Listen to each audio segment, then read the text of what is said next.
महत्वाचा दिवस आहे. आज निकाल देखील देणार आहेत नार्वेकर. सगळे चालू झाले. आज निकाल महत्वाचा दिवस ठरलेला आहे. निकाल काय अपेक्षा आता करताय? तिथे नार्वेकर म्हणतायत न्याय सगळ्यांना मिळेल. मला वाटतं याच्यात 2-3 बाजू बघण्यासारख्या आहेत. पहिली बाजू म्हणजे हीच आहे की परवाकडे पहिल्यांदा असं मी ऐकतोय की अध्यक्ष महोदय स्वतः जाऊन मुख्यमंत्र्यांना वर्षा बंगल्यावर भेटतात. म्हणजे न्यायमूर्ती आरोपींना भेटण्यासारखं झालेलं आहे. आणि हे जगजाहीर आपण पाहताय की असा हा प्रकार कधीही महाराष्ट्रात झाला नव्हता. कदाचित त्यांनी कुठच्याही निमित्ताने बैठक लावली असती किंवा फोन केला असता. ह्यांचे फोन कोण टॅप करतंय की ह्यांना स्वतःवर विश्वास नाही, एकमेकांवर विश्वास नाही की फोन टॅपिंग चालू आहे. पण हे जरी असलं तरी दुसऱ्या बाजूला आजचा महत्वाचा दिवस एवढ्यासाठी आहे, हा न्याय नुसतं शिवसेना उद्धव बाळासाहेब ठाकरे पक्षासाठी नाही, पण कुठचे संविधान पाळत आहेत अध्यक्ष महोदय ह्याच्यावर आहे. जर देशाच्या संविधानाप्रमाणे गेलं, जर डॉक्टर बाबासाहेब आंबेडकरांनी जे संविधान लिहिलंय त्याप्रमाणे गेलं तर 40 गद्दार हे बाद झाले पाहिजेत. जर निकाल वेगळा आला किंवा कन्फ्युजिंग निकाल आला तर ह्याच्यात भाजपचं नवीन संविधानाचं कुठेतरी मिश्रण झाल्यासारखं वाटायला लागेल. मला वाटतं एक महत्वाची गोष्ट आहे की जसं मी सांगितलं की पक्षासाठी नाही तर देशासाठी हा निकाल महत्वाचा आहे. येणाऱ्या कार्याची ही चिन्ह असतील आणि आपल्याला मग नागरिक म्हणून विचार करायला लागेल. आदित्य आणि उद्धव ठाकरे फक्त पक्षामध्ये राहतील, बाकीचे जे आहेत ते काही लोकांना उत्तर न दिली बरी असतात. कारण मला वाटतं त्याच्यात आपण वेळ वाया घालू नये. पण फेब्रुवारी महिन्याच्या पहिल्या आठवड्यामध्ये एक मोठा राजकीय भूकंप होणार आहे अशा पद्धतीचं त्यांचं वक्तव्य. चांगलं आहे. कसं बघताय? ठीक आहे, चांगलं आहे. हो, कोल्हापूरमध्ये आता इंडिया आघाडीची बैठक झाली, चांगली बैठक झाली. सगळ्यांना एकत्र येऊन या देशाच्या संविधानासाठी, लोकशाहीसाठी लढायचं आहे. आपण पाहताय की दिवसेंदिवस लोकशाही मारली जात आहे, चेपली जात आहे. काल देखील आपल्यातूनच एक चॅनल देखील बंद केलेलं आहे. मला वाटतं आज आपण पाहताय की जे कोणी सत्यासोबत उभे आहेत, जे कोणी पत्रकारिता देखील सत्यासोबत करत आहेत, त्यांचा आवाज दाबण्याचा प्रयत्न होत आहे. त्याच्या विरुद्ध आम्ही लढत आहोत. जर हा निकाल विरोधात केला तर कायदेशीर लढायला तयार आहे का? मला वाटतं हे सगळे जर तर जसं मी सांगितलं, अपेक्षा हीच आहे की संविधान जे डॉक्टर बाबासाहेब आंबेडकरांनी दिलेलं आहे त्याप्रमाणे निकाल यावा. जर वेगळा काही निकाल आला तर भाजपचं नवीन संविधान जे त्यांना लिहायचं आहे त्याप्रमाणे होईल.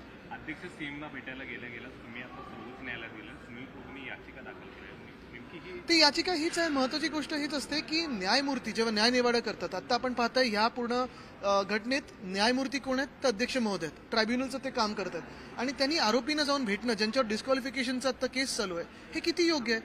एरवी पण कधी अध्यक्ष महोदय असं कोणाच्या म्हणजे प्रोटोकॉल प्रमाणे जात नाहीत घरी.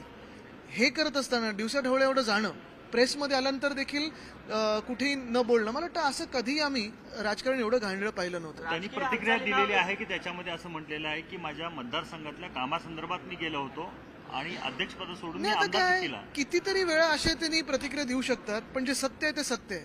आणि तसं पाहायला गेलं तर परवा मी कोल्हापूरच होतो.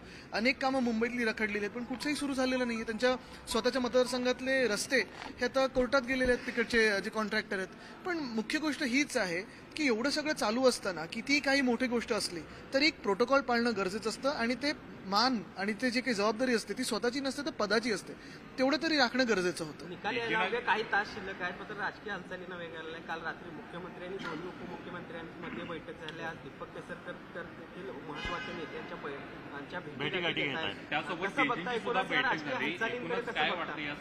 पहिलं म्हणजे ते 3 लोकांमध्ये खरा मुख्यमंत्री कोण आहे हे पण बघणं गरजेचं आहे. आणि मला वाटतं ह्या सगळ्या गोष्टी आहेत, चालू राहू शकतात.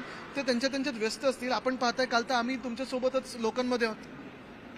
आम्ही आता आम्हाला न्याय हा जनतेकडून मिळणार आहे. तुम्ही सुरुवातीला गद्दार हे सगळं वाक्य वापरत होता, आता पुन्हा एकदा दौरा करताय त्यामध्ये सुद्धा हीच वाक्य वापर. 2 वर्ष जी गद्दारीची आहेत मी ही वाक्य वापरणार, कारण जे आहेत ते आहेत.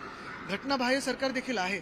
आणि जर आपण पाहिलं असेल, कोणी जर आपल्या देशाचा न्यायपूर्ण पालिकेचा अभ्यास केला, जर आपल्या संविधानाचा अभ्यास केला तर हे सरकार घटनाबाह्य आहेच, गद्दारांचं सरकार. आणि ह्या गद्दारीवर शिक्कामोर्तब होऊ नये ह्याच्यासाठी आम्ही लढत आहोत. पृथ्वीराज चव्हाण वारंवार म्हणतात की पक्षांतर बंदी कायदा मग कशासाठी आणला, त्यामध्ये काही बदल करण्याची नाही, हे तर खोक्यातच सरकार आहे ना. आणि आता काय आहे की मुख्यमंत्र्यांना वाटतं की 33 देशांनी याची नोंद घेतली, खरं नोंद घेतली गद्दारीची. त्यांना वाटतं जे काही केलं त्यांची नोंद घेतलेली.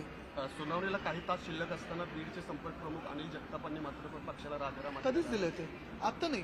पण महत्वाची गोष्ट ही आहे, आपण पाहत असाल आज सुनावणीवर आपलं सगळ्यांचं लक्ष आहे, तरी देखील महाराष्ट्रातली अनेक कामं अजूनही तयार असून, महाविकास आघाडीच्या काळातली कामं असतील, आत्ता जी पूर्ण झालेली कामं असतील, तयार असून अजूनही उद्घाटनाला वेळ मिळत नाहीये. नक्की कोण व्हीआयपी तसे? आता परवाकडे आम्ही पुण्यात होतो, पुण्याचं नवीन टर्मिनलची इमारत एअरपोर्टची तयार आहे, उद्घाटनासाठी वेळ नाही. MTHL 3 महिने आम्ही ओरडत होतो, आत्ता कुठेतरी वेळ मिळालेली आहे. आता 12 तारीख पण दिलेली आहे, म्हणजे काय मॅच फिक्सिंग झालंय का की सरकार टिकवायचं कसंही?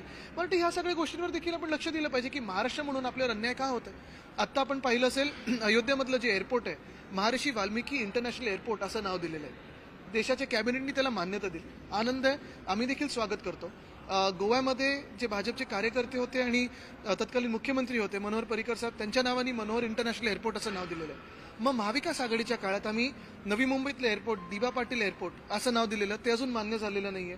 छत्रपती संभाजीनगरमध्ये छत्रपती संभाजी महाराज इंटरनॅशनल एअरपोर्ट असं नाव दिलेलं, ते मान्य झालं नाहीये. तर मुख्य म्हणजे हीच गोष्ट राहते की वारंवार महाराष्ट्रावरच अन्याय का होतो, हा एक प्रश्न आहेच.